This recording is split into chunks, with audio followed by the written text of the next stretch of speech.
The night started out perfectly ordinary. Sophia had been invited to a friend's birthday party, and I agreed to come along, expecting a relaxed evening. A bit of music, laughter, maybe a few drinks. The house buzzed with energy. People were scattered everywhere, chatting, dancing, and enjoying themselves. Sophia looked radiant under the dim lights, her laughter blending into the hum of conversation. She was always social, easy to talk to, and everyone seemed to adore her. I stood nearby, content to stay in the background, sipping my drink and watching her from a distance. There was no reason to doubt her, at least not until I noticed the way her attention began to fix on one particular man, Lucas.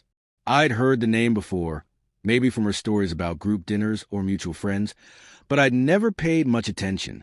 Tonight, though, I couldn't ignore it. There was something about the way she spoke to him, a softness in her tone, a familiarity that didn't feel right. Her laughter lingered longer than usual, and her hand brushed his arm a little too naturally. At first, I tried to convince myself I was imagining it, but the more I watched, the clearer it became. The glances, the body language, the small touches, they weren't innocent.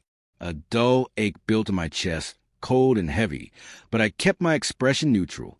The last thing I wanted was to cause a scene in front of everyone. I waited. I watched.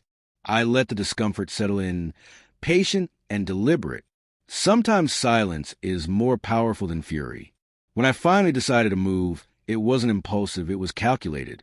I crossed the room slowly, phone in hand, pretending to scroll while keeping my eyes on them. Lucas leaned toward her again, close enough that I could hear the low rhythm of their conversation. I stepped up beside them, just close enough to shift the air around us. Lucas's grin faltered when he noticed me. Sophia turned mid-laugh, only to freeze when she saw my face. "Hey," I said, calm and polite, offering my hand to Lucas. "I don't think we've met.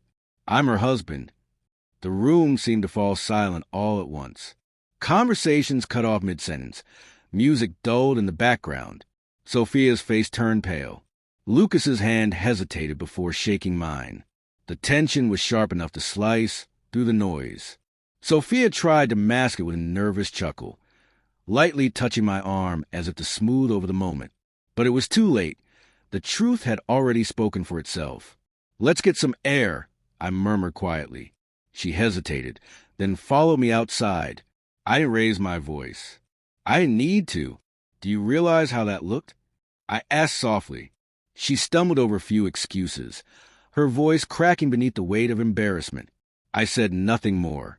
Silence, I found, could be the most powerful response of all. In the days that followed, something shifted. Sophia became more careful, more aware of how her actions appeared.